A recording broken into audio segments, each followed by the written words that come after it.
إن الحمد لله نحمده ونستعينه ونستغفره ونعوذ بالله من شرور أنفسنا ومن سيئات أعمالنا. من يهده الله فهو المهتد ومن يضلل فلا هادي له. أشهد أن لا إله إلا الله وحده لا شريك له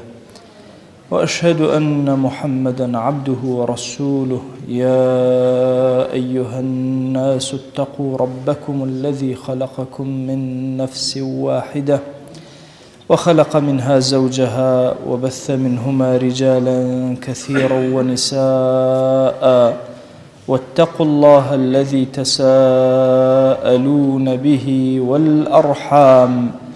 إن الله كان عليكم رقيبا. لپاش سپاس و ستایشێکی بێهەمتا بۆ کردگاری مەزنوو، داواکردنی درود و ڕەحمات بۆ سەرگیانی پاکی پێشەوەی مرۆڤایەتی محەممەد صلی الله تعالى عليه وسلم، زنجیرە وتاری پێغەمبەر صلی الله عليه وسلم، طبیب و دکتۆری گەورەی دڵ و ڕۆح لەگەڵ دکتۆری گەورەی لاشە و بەدەن. زۆرمان لە طەبابەتی پێغەمبەر صلی الله عليه وسلم باس کردووە، بەیان کردووە. ئەوەی کە ئەمڕۆمە بەسمانە لە خزمەتانە زۆرینەی دەردەکانی ئینسان لە خواردنەکانیەوە دەست پێ ئەکەن. خراپترین شوێنە کە هەموو نەخۆشیەکان تایە کۆبێتەوە مەعیدەی ئینسانەکانە، گەدەی ئینسانەکانە. بۆیە پێغەمبەریان صلی الله عليه وسلم سیستەمێکی زۆر تایبەتی هەبووە لە خواردنە و لە خواردنەوەیە. لە خواردنە خۆشەویستمان صلی الله عليه وسلم کۆمەڵی عادەتی زۆر تایبەتی خۆی هەبووە کە زۆر سوودی هەیە ئینسان تێڕابمێنێ. ڕەحمەتی خوا لە ئیبن القەیم بێ ڕەزا و ڕەحمەتی خوای لێبێ ئەفەرمێ زۆر کات دکتۆرێک کەسێک شتێکت پێ ئەڵێت هەیەکسەر وەری ئەگری. ئەمە پێغەمبەرگیانە صلی الله عليه وسلم، هەموو کەلیمەیەک حەرەکەیەکی سەکەنەیەکی وەحیە. بزانە عادەتی ئەو لە خواردنە چۆن بووە. ئەفەرمێ یەکەمین شت لە عادەتی خۆشەویستمان صلی الله عليه وسلم قەت نەبووە لە عومریا تەنها یەک جۆر خواردن بخوا تا زەمەنێک، واتە تەنها مەسەلەن بەس خوڕما بخوا، تەنها بەس نان بخوا، تەنها شتەکان لە خۆی بگرێتەوە یەک جۆر نەبێ. ئەفەرمێ قەت حەبسی نەفسی خۆی نەکردووە لەسەر یەک جۆر ئەبەدەن. ئەهلی بەلەدەکەی خۆی، ئەهلی شارەکەی خۆی چ جۆرە خواردنێکیان خواردوێ ئەوەی خواردووە. ئەمە خاڵێکی زۆر گرنگە. هەر یەکەمان خوا جەل جەلاوه لە شوێنێکە خەڵقی کردوین، ئەوەی کە پێویستە بۆ ژیانی ئێمە لەو شوێنە خەڵقی کردووە. بۆیە ئەبێ لەم بابەتە هوشیارانە مامەڵە کرێ، سیر بکرێ کە پێغەمبەریان صلی الله عليه وسلم چۆن لە ئەهلی بەلەدی خۆی شوێنی خۆی چی خواردووە و چی وجودی هەبووە زیاتر ئەوانە بخوا. ئەفەرمێ خۆشەویستمان ئەهلی بەلەدەکەی گۆشتیان ئەخوارد، گۆشتی ئەخوارد، فاکیهە و بەروبوومەکانیان ئەخوارد، ئەیخوارد، نانیان ئەخوارد و ئەمیش ئەیخوارد، خوڕمایان زۆر ئەخوارد، خۆشەویستی زۆر ئەیخوارد. خۆشەویستمان بە حەیاتی عیبەی لە خواردنە نەگرتووە. نەیفەرمووە ئەم خواردنە مەسەلەن عیبەیەکی تایە بە جۆرێک لە جۆرەکان ڕەدی کاتەوە. ئەگەر حەزی لێ کردوێ خواردوێتی، حەزی لێ نەکردوێ لەسەر سفرەکە هەستاوە نەیخواردووە. جارێکیان پێغەمبەریان صلی الله عليه وسلم بزنمژەیە کە برژاندبوویان هێنانە بەردەسی، خۆشەویستمان لێی نەخوارد. وتیانەوە حرامە بۆیە نایخۆی. ئەهو حرام؟ فەرمووی لا، حرام نییە، ولكن لم يكن بأرض قومي فأجدني أعافه. لەناو زەوی گەلەکەی منە نەبووە ئەمە، نەبووەتە عادەت و دەستور ئەمە بخورێ، بۆیە طەبیعەتم نایهێنێ و ناتوانم بیخۆم. پێغەمبەریان صلی الله عليه وسلم زۆر حەزی لە گۆشت بووە. لەناو ئاژەڵەکانیشا لە مەڕ لە هەمویان زیاتر حەزی لێ بووە پێغەمبەر صلی الله عليه وسلم. لەناو مەڕیشا شانەکەی، بەشی سەرەوەی، بەشی پێشەوەی زۆرتر پێغەمبەر صلی الله عليه وسلم حەزی بەوە بووە. ضیباعە بۆمان ئەگێڕێتەوە. ضیباعی کچی زوبەیر دەفەرمێ مەڕێکم سەر بڕی، پێغەمبەریان صلی الله عليه وسلم کەسێکی نارد، وتی هەندێک لە گۆشتی مەڕەکەم بۆ بنێرە. ئەڵێ هەتا ئەو کەسە هاتە لای من هەموویم تەوزیع کردو، بەس ملەکەی مابوو. بەو کەسەم وتم وەڵڵا هیچ شتێکی وای نەماوە، تەنها ملەکە ماوە، نازانم چی بکەم. ئەڵێ کەسەکە گەڕایەوە لای پێغەمبەر صلی الله عليه وسلم. خۆشەویستمان فەرمووی ئەرسلی بها فإنها هادیة الشات. ئەوەی کە ماوە لە ملەکەی بۆم بنێرە، ئەوە ڕێپیشاندەری مركية كاتكوا أتشب ملاو بولايا وأقرب إلى الخير وأبعدها من الأذى خيرك زوري تيايو لعزيت آزاري زوري رزقارت أكا خوشويسمان صلى الله عليه وسلم حلواي زور حزليبو هنگويني زور حزليبو گوشتي زور حزليبو أم سي مادة هرسي كان پیغمبر صلى الله عليه وسلم زور حزي بيكردو بتابت هنگويني كاتك خواردو كردوتي آوي ساردو خواردوتي داك من عائشة أفرمي خوشويسمان صلى الله عليه وسلم بتابتي بربيان قد حزين أكر آوي الرد بخواتو حزي أكر آوي بخواتو شيريني تيابي هند جار هنگوين هند جار فرمي شو خرما ياوكو ميوجمان أكرد آو بوي بياني أوكي أخواردو زور حزي بوبو پیغمبر صلى الله عليه وآله وسلم ناني بوشكي زور كم خواردو پیغمبر صلى الله عليه وسلم هولي داوة إلا لقل نانكي اشتيكي لقلا بخوا طبعا نيكي قلوشتاني مادة أساسياني كإنسان بزندوي إهيالته وبريتي لنان أفرمي پیغمبر صلى الله عليه وسلم هميشه أدمي لقلا اشتيكي لقلا بكار إهيانا إخوار هند جار قوشتي لقلا خواردو فرمويتي قوشت اللحم سيد طعام أهل الدنيا والآخرة باشترين جوري خواردن هي أهل الدنيا وآخرة بريتيلا قوشت هند جار شوتي لقلا خواردو هند جار أفرمي خرمايك إهنا لقلا أخوارد أي فرمو هذا إدام هذه أما بيخور لقل أوي تراج كهردو كان أمانا أكريكم ماديك سريكي بكاربين بتابتي أفرمي أقلنا نك جوب ويا زور كات بيغمر صلى الله عليه وسلم حزي أكر خرماي لقلا بخوا هند جار سركي لقلا خواردو أفرمينا أنا كي أكر بناو سركي وإخوار لكاتي موسمي هرمي ويكا پیغمبر صلى الله عليه وسلم زورتر أو ميوي بكار هناوا زورتر هولي داوا أو ميوي كالزمن يتي أو بكار بينه وبيغمبر صلى الله عليه وسلم قد نبوه لبالي دابه بشتيك وكا تشاوي خوارد بيتو چنان أبدا پیغمبر صلى الله عليه وسلم بالي نداوته إلا لسر جستي خوي وستاوه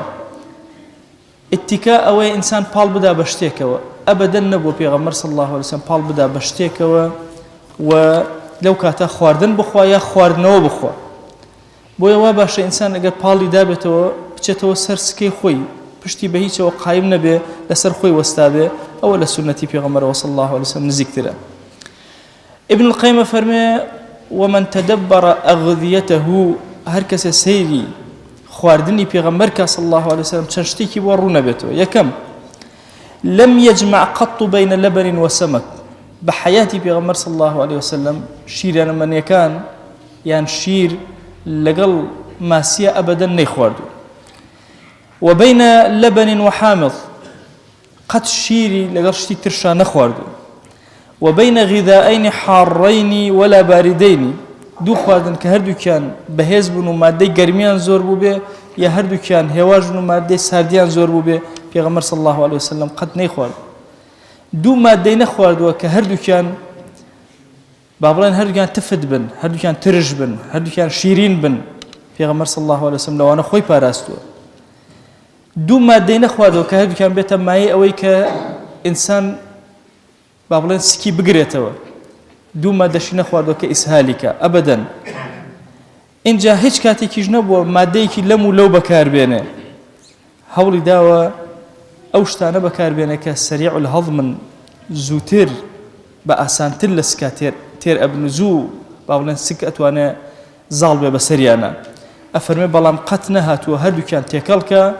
شتێک کە بەطیئە هەزمکردنی زەحمەتە دانەیەکیش ئاسانە پێکەوە بیان خۆن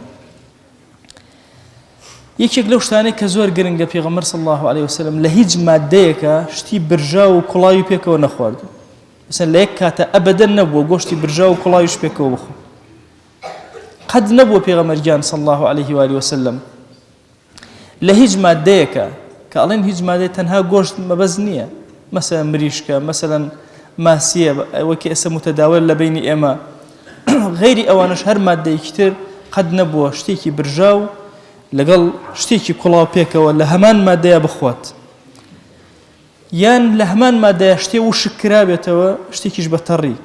بون من ميوج لقل تريا أبدا بيغمري خواه صلى الله عليه وسلم نيخورد كما مادة كان ترى مادة كان وشكا ئەفەرمێ قەت پێغەمبەر صلی الله عليه وسلم شیری نەخواردووە لەگەڵ هێلکا پێکەوە کۆیان کاتەوە ئەو دوانە قەتیش خۆشەویستمان صلی الله عليه وسلم گۆشتی لەگەڵ شیرە نەخواردووە ئەو کاتی کە زۆر گەرمای بوو بێ پێغەمبەر صلی الله عليه وسلم قەت خواردنی نەخواردو وەستاوە تاوەکو هێمن بێتەوە هادی بێتەوە فێنک بێتەوە اینجا نانی خواردو ئەو کاتێک کە خۆشەویستمان صلی الله عليه وآله وسلم کە